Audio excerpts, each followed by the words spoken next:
Sous la surface de l'océan se cache une immense histoire humaine dont nous ignorons tout. Dans les eaux profondes de la côte ouest de Cuba, des chercheurs ont fait une découverte si déconcertante qu'elle a laissé pâlir même les chercheurs les plus expérimentés. On aurait dit une cité antique enfouie à près d'1 kilomètre sous la mer. Et en y regardant de plus près, ils sont devenus pâles face à ce qu'ils ont découvert. Nous étions en 2001 et les ingénieurs navals pensaient effectuer une cartographie sonare de routine. En réalité, ils sont tombés sur quelque chose qui allait remettre en question tout ce que nous savons de l'histoire humaine. Des formes géométriques, des structures parfaitement alignées et des formations défiant toute explication naturelle ont émergé de leur relevé sonore. Il ne s'agissait pas d'une simple anomalie sous-marine. C'est la vérité même d'un phénomène qui a poussé des scientifiques expérimentés à se questionner. La découverte accidentelle. Paulina Zalitzky et Paul Weinzweig n'auraient jamais imaginé que leur nom deviendrait synonyme de l'une des découvertes archéologiques les plus controversées du 21e siècle.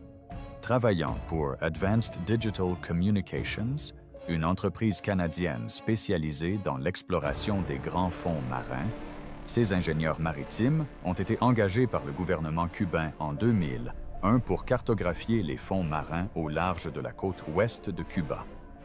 Leur mission semblait simple, utiliser une technologie sonar avancée pour rechercher des navires trésors espagnols coulés et étudier les fonds marins à la recherche de réserves potentielles de pétrole. Mais l'océan avait d'autres projets. Tandis que leur sonar latéral sophistiqué balayait le fond marin, quelque chose d'extraordinaire commença à apparaître sur leurs écrans. À des profondeurs allant de 6 cents à 750 mètres, soit près d'1 demi-mille de profondeur, des motifs géométriques commencèrent à émerger de l'obscurité. Il ne s'agissait pas des formations aléatoires et chaotiques que l'on trouve habituellement au fond des océans. Ce qui se matérialisait était plutôt un ensemble de structures présentant un niveau d'organisation et de symétrie presque impossible. Les premiers passages du sonar ont révélé ce qui semblait être d'énormes blocs de pierre, certains aussi grands que de petits bâtiments disposés selon des motifs précis sur le fond marin. Zalitzky observait avec une stupeur croissante l'apparition de formations semblables à des couloirs flanqués de ce qui ressemblait à des murs et entrecoupés de places circulaires. Le plus frappant était la présence de plusieurs structures pyramidales qui dominaient les formations environnantes, leur précision géométrique étant clairement visible même à travers le grain des images sonores. Nous voyons des choses qui ne devraient pas exister à cette profondeur, se souviendrait plus tard de Zalitzky. L'excitation à bord du navire de recherche était palpable, mais teintée d'un malaise latent. Ces structures n'étaient pas seulement inhabituelles, elles étaient sans précédent. Leur agencement suggérait une conception intelligente, une planification réfléchie et une ingénierie sophistiquée. Pourtant, ils se trouvaient à une profondeur qu'aucune civilisation ancienne connue n'aurait pu atteindre, même au plus bas niveau marin de la dernière période glaciaire. L'équipe a effectué plusieurs passages au-dessus du site, chaque balayage confirmant ce qu'elle avait déjà commencé à soupçonner. Il ne s'agissait pas d'un effet de sonar, ni d'une illusion d'optique créée par des formations rocheuses naturelles. Les structures ont conservé leur intégrité géométrique sous tous les angles, affichant une cohérence architecturale propre à une construction réfléchie. Le sentiment des chercheurs était unanime. Ils avaient découvert quelque chose qui allait fondamentalement remettre en question notre compréhension de l'histoire humaine et de la chronologie de la civilisation elle-même. Alors que la nouvelle de la découverte commençait à se répandre dans les milieux universitaires, la communauté scientifique se retrouva confrontée à une question délicate s'il s'agissait bien de structures artificielles qui les avaient construites et quand les implications étaient stupéfiantes et le mystère commençait tout juste à se dévoiler. Une ville engloutie Le traitement et l'analyse des données sonores ont révélé un tableau si extraordinaire que même les plus sceptiques ont eu du mal à l'expliquer. Les structures s'étendaient sur plusieurs kilomètres carrés, formant un réseau urbain apparemment complexe avec ses rues, ses places et son architecture monumentale. La précision était époustouflante. Les murs étaient parfaitement droits, les angles se rejoignaient à angles droits et la conception globale affichait un niveau d'urbanisme digne des villes modernes. La description de Zarlitsky a parfaitement exprimé l'émerveillement et la perplexité qui ont saisi l'équipe de recherche. Cela ressemble vraiment à une structure magnifique, presque à un centre urbain. La comparaison n'était pas une exagération. L'imagerie sonore a clairement révélé ce qui semblait être un établissement sophistiqué avec de grandes structures pyramidales s'élevant majestueusement du fond marin. Il ne s'agissait pas de simples amas de pierres, ni de formations rocheuses aléatoires. Il s'agissait de structures géométriquement parfaites témoignant d'une architecture de pointe. Le site fut rapidement surnommé « méga », une appellation qui semblait appropriée à une découverte d'une telle ampleur. Les scientifiques commencèrent à évoquer des possibilités trop incroyables pour être vraies. Serait-ce la preuve d'une civilisation disparue? Certains chercheurs, enhardis par ces images saisissantes, osèrent même poser la question qui allait dominer les débats pendant des années. Serait-ce l'Atlantide? Les places circulaires visibles sur les scanners sonars ressemblaient étrangement aux descriptions du célèbre récit de Platon sur la cité perdue. La disposition des structures, l'urbanisme sophistiqué et l'immensité du site semblaient correspondre aux descriptions anciennes de civilisations avancées disparues sous les flots. Les médias du monde entier commencèrent à s'y intéresser et l'histoire de la cité sous-marine cubaine commença à captiver l'imagination du public à l'échelle mondiale. Mais c'est dans les moments de calme, lorsque les chercheurs ont étudié les images en détail, que la véritable ampleur de la découverte a commencé à se faire sentir. Les blocs visibles sur les scans étaient massifs, certains mesurant plusieurs mètres de côté, disposés avec une précision qui suggérait non seulement une intelligence, mais aussi des capacités d'ingénierie sophistiquées. L'excitation était contagieuse, mais elle s'accompagnait d'un malaise grandissant. Si ces structures étaient réelles, si elles étaient bel et bien les vestiges d'une cité antique, alors les implications pour notre compréhension de l'histoire humaine seraient révolutionnaires. Leur profondeur suggérait une époque antérieure de plusieurs dizaines de milliers d'années aux civilisations connues, ramenant l'histoire de l'humanité à une antiquité presque inimaginable.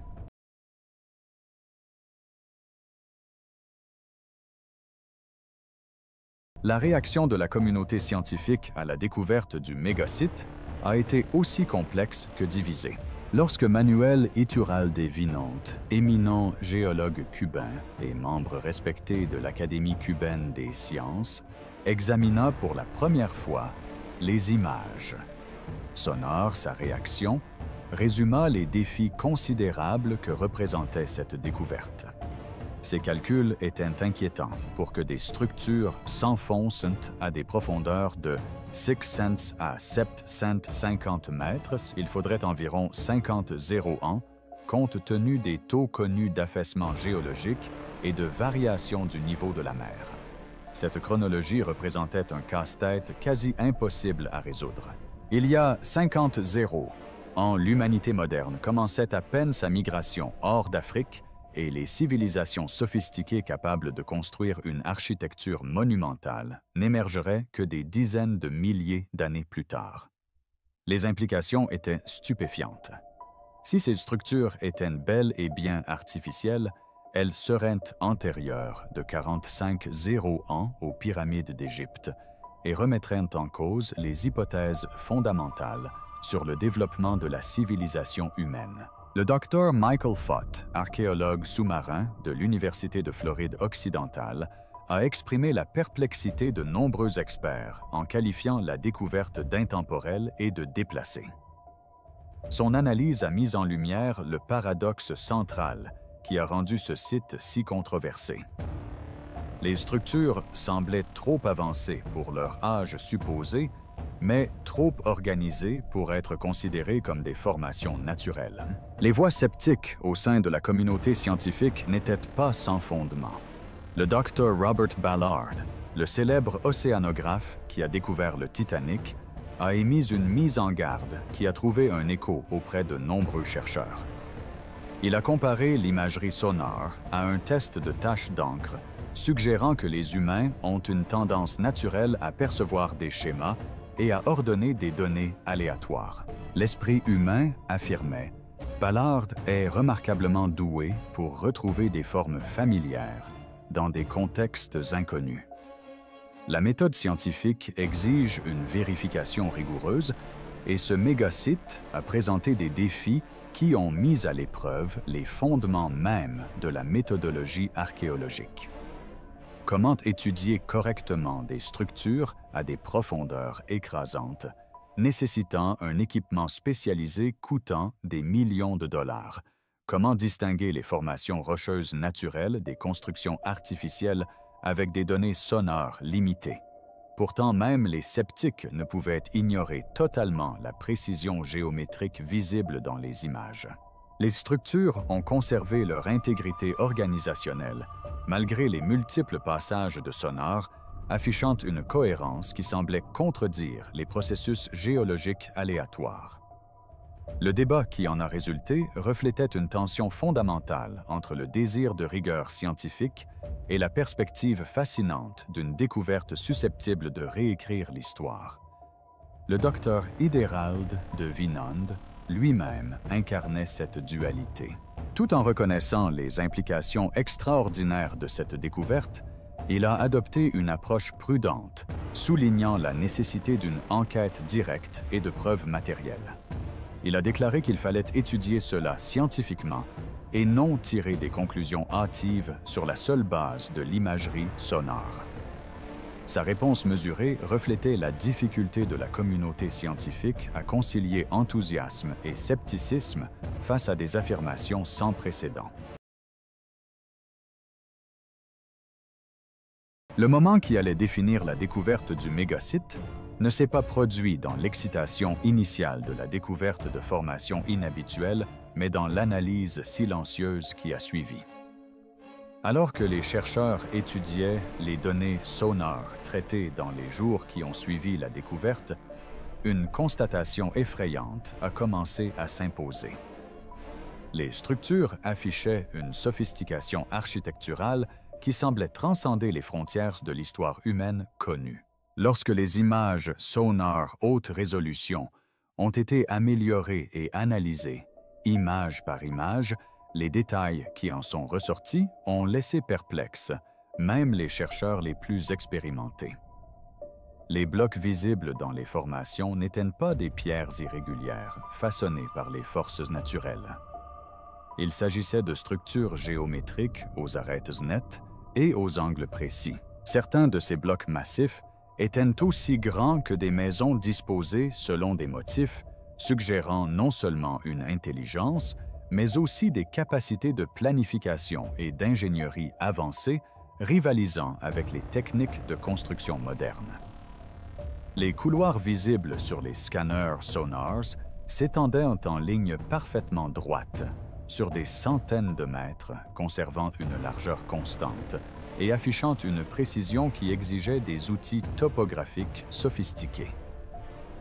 Les places circulaires étaient géométriquement parfaites, leur symétrie si exacte qu'il semblait impossible qu'elles aient pu se former par des processus naturels. Les structures pyramidales étaient particulièrement inquiétantes. Leurs côtés s'élevaient à des angles conformes aux principes architecturaux connus. Leur base s'alignait parfaitement sur le réseau urbain global. C'est au cours de ces analyses minutieuses que les chercheurs ont véritablement compris pourquoi leurs collègues avaient pâli devant l'épreuve. La découverte ne remettait pas seulement en cause les théories académiques, elle les anéantissait potentiellement. Si ces structures étaient bel et bien artificielles, Elles témoignaient de l'existence d'une civilisation dotée de capacités qui n'auraient pas dû exister avant 40 ans. Les implications étaient si profondes qu'elles semblaient relever de la science-fiction plutôt que de l'archéologie. Le Dr Zalitzky décrivit plus tard le sentiment qui s'empara de l'équipe de recherche lors de ces révélations. Si cela est vrai, cela réécrit l'histoire telle que nous la connaissons. Le poids de cette déclaration pesait lourd dans le laboratoire de recherche. Il s'agissait d'une découverte susceptible de transformer radicalement notre compréhension du développement humain, du progrès technologique et de la chronologie même de la civilisation. Les preuves étaient convaincantes, les images claires, et pourtant les implications étaient si extraordinaires qu'elles remettaient en cause les fondements mêmes de la science établie. C'est à ce moment précis que les chercheurs ont découvert ce qui ressemblait à une cité sous-marine perdue près de Cuba et ont véritablement pâli non pas par peur, mais par la stupéfaction de ce qu'ils avaient pu trouver. La précision géométrique, la sophistication architecturale et l'immensité des structures suggéraient des capacités antérieures de plusieurs dizaines de milliers d'années aux civilisations connues. Cette découverte a suscité une question délicate. Et si notre compréhension de l'histoire humaine était fondamentalement incomplète? Les images traitées ont fait l'objet d'un examen minutieux des experts du monde entier, examinant chaque pixel à la recherche d'indices sur la véritable nature des structures. Mais, à chaque analyse, le mystère s'épaississait et les implications devenaient plus profondes. C'est à ce moment-là que les chercheurs ont découvert ce qui ressemblait à une cité sous-marine perdue près de Cuba et ont véritablement blêmi non pas par peur, mais par la stupéfaction de ce qu'ils avaient pu trouver. La précision géométrique, la sophistication architecturale et l'immensité des structures suggéraient des capacités antérieures de plusieurs dizaines de milliers d'années aux civilisations connues. Cette découverte a soulevé une question délicate. Et si notre compréhension de l'histoire humaine était fondamentalement incomplète? Les images traitées ont fait l'objet d'une analyse minutieuse des experts du monde entier, examinant chaque pixel à la recherche d'indices sur la véritable nature des structures. Mais à chaque analyse, le mystère ne faisait que s'épaissir et les implications devenaient plus profondes. La question de l'Atlantide. Dans les annales de la mythologie humaine, peu de légendes ont captivé l'imagination avec autant de force que le récit platonicien de l'Atlantide, cette civilisation avancée qui aurait disparu sous les flots en un seul jour et une seule nuit de destruction catastrophique. Lorsque les images du mégazite ont commencé à circuler dans les milieux universitaires et médiatiques, les inévitables comparaisons avec ce récit antique ont surgi avec une fréquence surprenante. Les parallèles étaient impossibles à ignorer. Platon avait décrit l'Atlantide comme une civilisation insulaire, d'une sophistication extraordinaire, dotée de ports circulaires, d'une architecture avancée et de capacités d'ingénierie surpassant celles des civilisations contemporaines. Le mégazite, avec ses places circulaires, sa précision géométrique et son urbanisme apparent semblaient faire écho à ces descriptions antiques avec une précision troublante.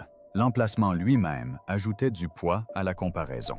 Situées dans le bassin atlantique, les structures se trouvaient précisément à l'endroit où certaines théories situaient le légendaire continent perdu.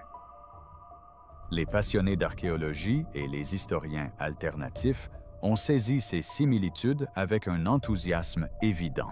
Ils affirmaient qu'il s'agissait là d'une preuve matérielle potentielle du mythe le plus durable de l'humanité. L'urbanisme sophistiqué visible sur les images sonores, les structures pyramidales monumentales et l'immensité du site semblaient tous correspondre aux descriptions de la grandeur atlante par Platon.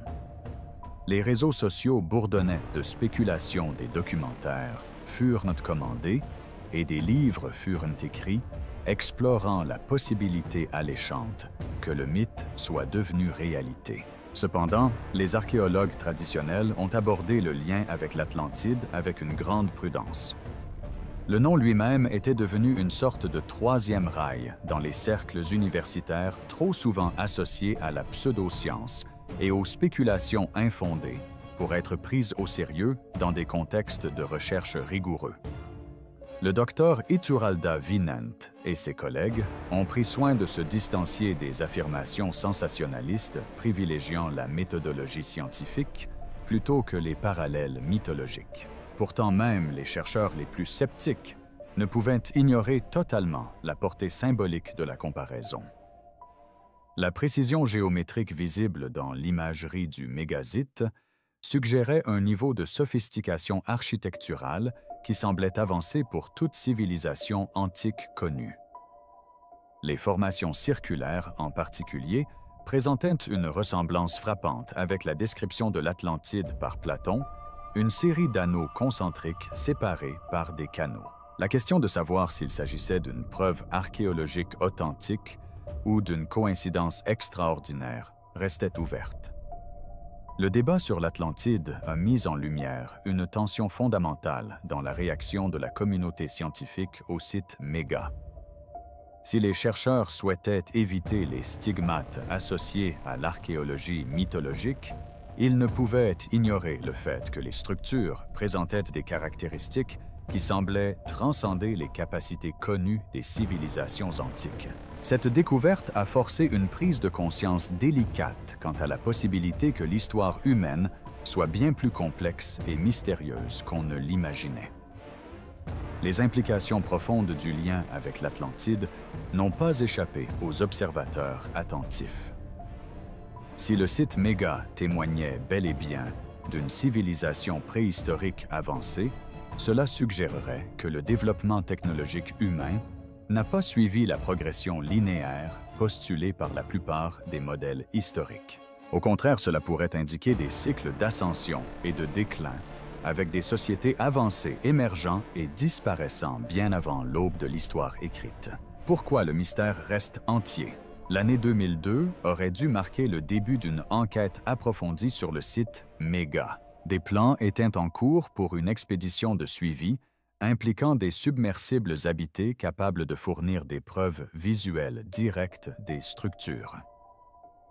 Le docteur Sylvia Earle, océanographe de renom, s'est montré intéressé par le projet et le financement semblait à portée de main. La communauté scientifique retenait son souffle, attendant des réponses définitives aux questions qui hantaient les chercheurs depuis la découverte initiale. Au lieu de cela, le projet a stagné, puis a été abandonné. Les raisons étaient complexes et multiformes, reflétant la conjonction parfaite de défis logistiques, politiques et financiers qui entravent souvent les initiatives ambitieuses de recherche en eau profonde. Les relations politiques complexes de Cuba, avec une grande partie du monde occidental, ont créé des obstacles bureaucratiques quasi insurmontables. Les permis de recherche se sont enlisés dans les lourdeurs diplomatiques et les collaborations internationales potentielles ont été entravées par les sanctions économiques et les tensions politiques. La réalité financière de l'archéologie sous-marine a également joué un rôle crucial dans l'échec des investigations complémentaires. Opérer à des profondeurs de 6 cents à 750 mètres nécessite un équipement spécialisé dont le déploiement coûte des millions de dollars. Les submersibles habités capables de mener des travaux archéologiques détaillés sont rares et coûteux, leur coût opérationnel pouvant atteindre des dizaines de milliers de dollars par plongée. Le financement privé s'est avéré difficile à obtenir pour un projet aux résultats incertains et les organismes de financement gouvernementaux étaient réticents à investir dans des recherches à la frontière entre archéologie légitime et investigation spéculative. Le gouvernement cubain, bien que initialement favorable à ces recherches, a finalement imposé des restrictions, rendant toute investigation approfondie quasiment impossible. Les préoccupations relatives à la souveraineté aux droits sur les ressources et à l'exploitation touristique potentielle ont créé un labyrinthe bureaucratique qui a paralysé les efforts de recherche internationaux. Le mégazite est devenu victime de la géopolitique, piégé dans un flou réglementaire qui a empêché toute enquête approfondie nécessaire à la résolution de ces mystères. Le passage du temps n'a fait que compliquer l'enquête. Au fil des années, l'enthousiasme initial s'est estompé, les opportunités de financement se sont évaporées et l'attention de la communauté scientifique s'est portée sur des découvertes plus accessibles. Le mégazite est resté figé dans le temps, connu uniquement grâce aux images sonores originales, qui avaient déclenché la controverse plus de 20 ans auparavant. Ce vide scientifique a créé une situation unique en archéologie moderne, une découverte potentiellement révolutionnaire, restée pratiquement inexplorée par une méthode scientifique rigoureuse. Les structures restaient au fond de l'océan, leurs secrets intacts, tandis que les chercheurs ne pouvaient que spéculer sur leur véritable nature à partir de données sonores limitées.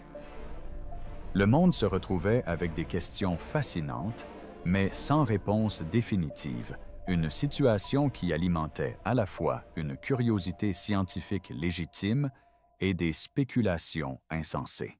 Science contre imagination. Le débat scientifique autour du mégazite illustre parfaitement la tension fondamentale entre une méthodologie rigoureuse et des preuves convaincantes qui remettent en question les paradigmes établis. D'un côté, les chercheurs défendent des explications géologiques, suggérant que les formations représentent des phénomènes naturels interprétés à tort comme des structures artificielles. Leurs arguments sont des structures artificielles. Ils s'appuient sur des processus géologiques connus et soulignent le danger de voir des schémas là où il n'en existe pas. Le scepticisme du Dr Ballard a gagné du terrain auprès des archéologues conservateurs qui ont cité de nombreux exemples de formations rocheuses naturelles imitant des éléments architecturaux. Les formations calcaires sous-marines, en particulier, peuvent créer des motifs géométriques par l'érosion et la sédimentation. La région côtière cubaine est connue pour sa géologie complexe, avec ses vastes réseaux de grottes et sa topographie karstique, pouvant donner naissance à des formations sous-marines inhabituelles. Les sceptiques soutenaient que le mégazite ne représentait peut-être rien de plus qu'un exemple exceptionnel d'architecture géologique naturelle. Ces explications géologiques ont un poids considérable dans les milieux scientifiques, notamment compte tenu des affirmations extraordinaires associées à la construction artificielle à de telles profondeurs. Le principe du rasoir d'Occam suggère que l'explication la plus simple, la formation naturelle, devrait être préférée aux scénarios plus complexes impliquant des civilisations anciennes inconnues. La charge de la preuve pour une construction artificielle exigerait des preuves matérielles qui n'ont jamais été obtenues en raison de l'inaccessibilité du site. Tant qu'une enquête directe ne sera pas possible, la question demeure sans réponse. Si ces formations sont naturelles, pourquoi ressemblent-elles autant à une ville organisée? L'emplacement du mégazite dans la région de la péninsule de Guanajuaca-Bibes, à Cuba, ajoute des couches de contexte géologique et environnemental qui approfondissent le mystère entourant ses origines. Cette pointe occidentale de Cuba représente l'une des caractéristiques géographiques les plus uniques des Caraïbes, classée réserve de biosphère par l'UNESCO en raison de son extraordinaire biodiversité et de son importance géologique. Le paysage de la péninsule se caractérise par de vastes formations calcaires, des réseaux fluviaux souterrains et un réseau complexe de grottes et de dolines creusées par des millénaires d'érosion hydrique. L'histoire géologique de la région fournit un contexte crucial pour comprendre comment des structures ont pu atteindre des profondeurs aussi extraordinaires. Lors du dernier maximum glaciaire, il y a environ 20 ans, le niveau de la mer était environ 120 mètres plus bas qu'aujourd'hui. Cependant, même en tenant compte de cette différence considérable, les structures du mégacite se situeraient encore à des profondeurs de 480 à 630 mètres, bien au-delà de toute civilisation ancienne connue même durant les conditions les plus favorables de la période glaciaire. La topographie karstique de la péninsule, caractérisée par un substrat rocheux calcaire soluble et d'importants systèmes de drainage souterrain, crée des conditions propices à des changements géologiques spectaculaires sur des périodes relativement courtes. Les dolines peuvent s'effondrer soudainement, créant de profondes dépressions qui se remplissent d'eau de mer. Les réseaux de grottes peuvent s'étendre sur des kilomètres sous terre, créant parfois des réseaux complexes de chambres et de passages qui peuvent sembler artificiels aux sonars. Ces processus géologiques offrent des explications naturelles potentielles aux formations observées sur le site Méga. Cependant, la géologie régionale présente également des possibilités qui étayent des théories plus exotiques. L'histoire de l'activité tectonique de la région, notamment les tremblements de terre et les affaissements côtiers, pourrait théoriquement expliquer comment les structures de surface ont pu s'enfoncer à de grandes profondeurs au cours de milliers d'années. L'interaction complexe entre les variations du niveau de la mer, les affaissements géologiques et l'activité tectonique crée un scénario où des changements d'altitude spectaculaires auraient pu se produire plus rapidement que prévu. L'importance du site Méga va au-delà de ses implications archéologiques immédiates et soulève des questions fondamentales sur la relation de l'humanité à l'inconnu. Cette découverte témoigne de la volonté constante de notre espèce de découvrir des histoires cachées et des civilisations oubliées, une quête qui a animé explorateurs et chercheurs tout au long de l'histoire de l'humanité. Que ces structures soient des formations naturelles ou artificielles, elles incarnent notre fascination pour les mystères qui se cachent sous la surface de l'océan. L'attention internationale suscitée par le site Méga reflète également la soif de découverte du monde moderne, à une époque où les territoires véritablement inconnus se font de plus en plus rares. À l'ère de l'imagerie satellite et des systèmes de positionnement global GPS, les profondeurs océaniques demeurent l'une des rares frontières où de véritables surprises sont encore possibles. Serait-ce simplement l'effondrement de grottes sous-marines qui auraient formé ces formes géométriques naturellement? Partagez votre avis dans les commentaires ci-dessous. Merci d'avoir regardé et à bientôt pour le prochain.